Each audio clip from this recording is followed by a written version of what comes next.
Yo soy Vilma Almendra, soy indígena Nasa Misac, vengo del suroccidente de Colombia y hago parte del tejido de comunicación de la CIN. La situación actual del pueblo Nasa es muy similar a la de casi todos los pueblos del continente.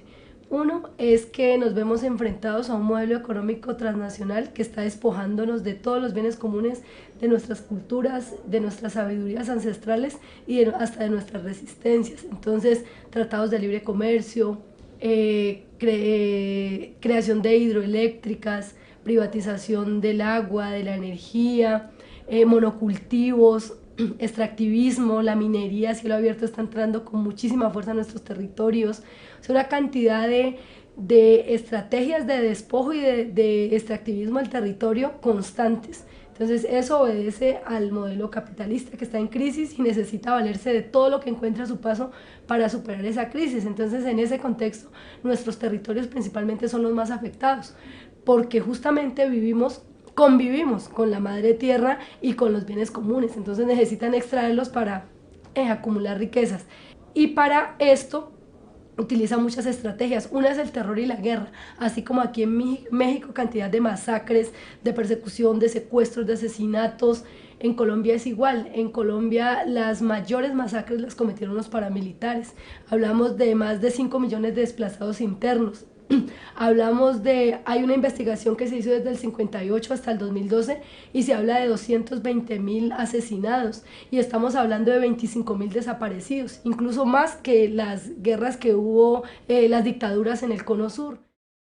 Entonces sabemos que el terror y la guerra se implantan en nuestro territorio precisamente para llenarnos de terror, que abandonemos el territorio y así puede entrar Anglo Ashanti, puede entrar Vivendi, puede entrar esas transnacionales que se van a apoderar de esos bienes, los van a convertir en mercancía y los van a vender. Entonces el terror y la guerra es una de las principales estrategias.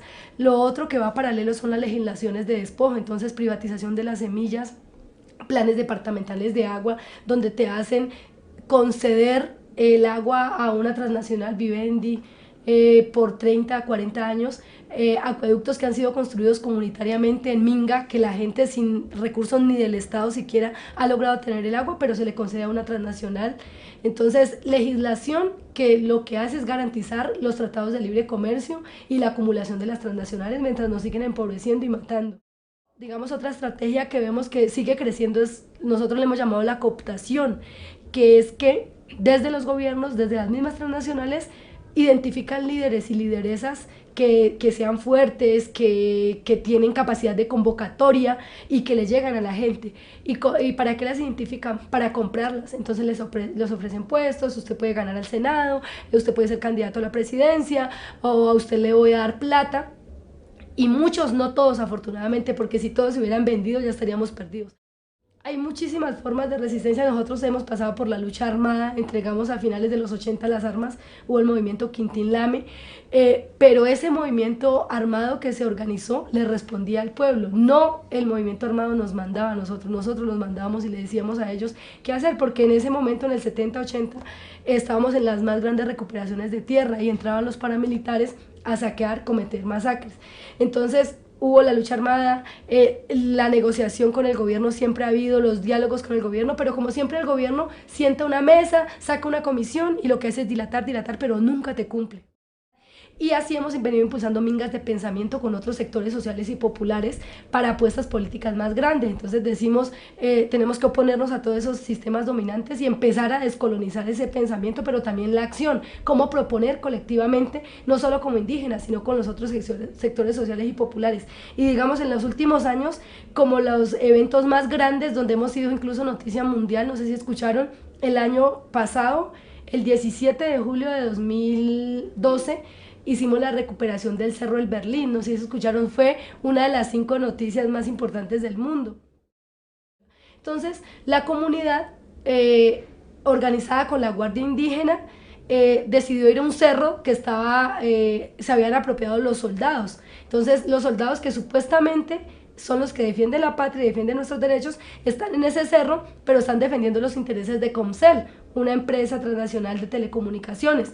Y cuando llegan los soldados a un cerro, no todos, porque son pobres igual a nosotros, pero no todos, pero sí hay unos que llegan a violar a nuestras hermanas, a nuestras primas, llegan a robarse la comida, las gallinas, el ganado y llegan a contaminar los ríos. Entonces la comunidad decidió irlos a sacar, se fueron allá al cerro, hay un videito de 3 minutos en YouTube, se los puedo pasar, y le dijeron a los soldados, se tienen que ir de aquí porque están destruyendo nuestro territorio y este es nuestro cerro sagrado.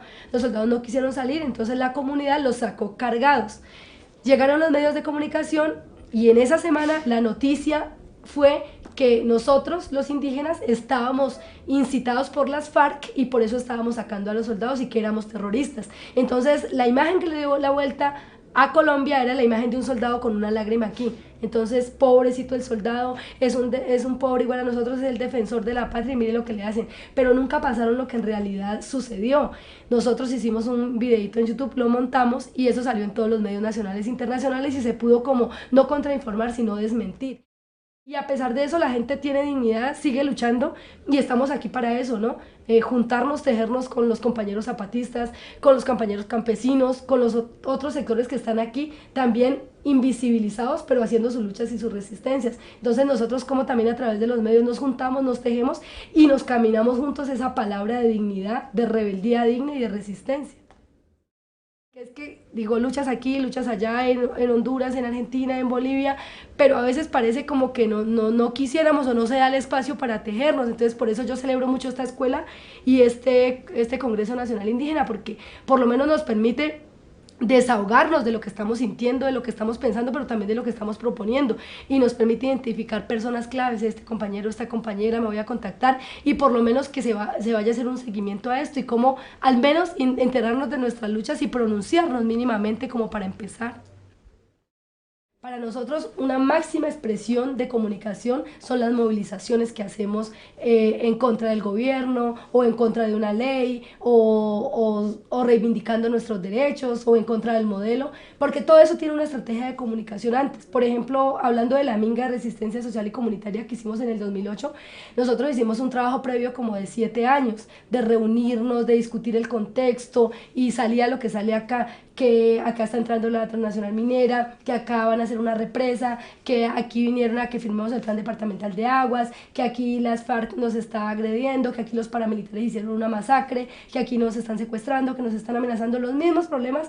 Entonces, como pensar qué hacer frente a esos problemas. Y eso lo hicimos desde comunicación, escuchar a la gente, darle la palabra a la gente y recoger la esencia de lo que la gente dice para hacer una propuesta. Después de recorrer nosotros eso, sacamos la propuesta que yo decía ya, de los 5 puntos. No al modelo económico transnacional, con sus tratados de libre comercio, no al terror y la guerra, porque es una estrategia de despojo, no a esas legislaciones de muerte que nos siguen empobreciendo, y no más arrodillarse al gobierno ni negociar, sino exigirle. Y lo último es la unidad popular. Entonces eso se hizo antes de la Minga. Durante la Minga nosotros como tejido ya apropiando cámaras, apropiando más la radio, internet, nosotros todo lo cubríamos a diario, hacíamos un boletín en la mañana, al mediodía, en la tarde, de lo que decía la gente, de lo que no solo los indígenas, sino los campesinos que pensaban de esto, los afros, y cómo se iba sumando gente. Entonces fue una Minga no solo de pensamiento y acción para reivindicar un derecho o para decir estamos cansados con este modelo y queremos una transformación, sino desde la comunicación propia y la comunicación apropiada. Entonces estamos en ese proceso de pensarnos la comunicación para nosotros, que es más allá de los medios, la revitalización de la cultura, de nuestras lenguas, de nuestra espiritualidad, de nuestra colectividad y de nuestros principios de lucha, unidad, tierra, cultura y autonomía. Entonces en ese camino apropiamos todo esto, tecnologías de información y comunicación, todo eso, pero no para que venga a suplantar esa comunicación que ha sido negada y silenciada por el sistema, que lo que hace es mercantilizar y vender la palabra, sino que nosotros lo apropiamos y lo transformamos para darle libertad a la palabra, para que esa mercancía que ellos encierran y venden sea libertad y no tenga cadenas y sea colectiva.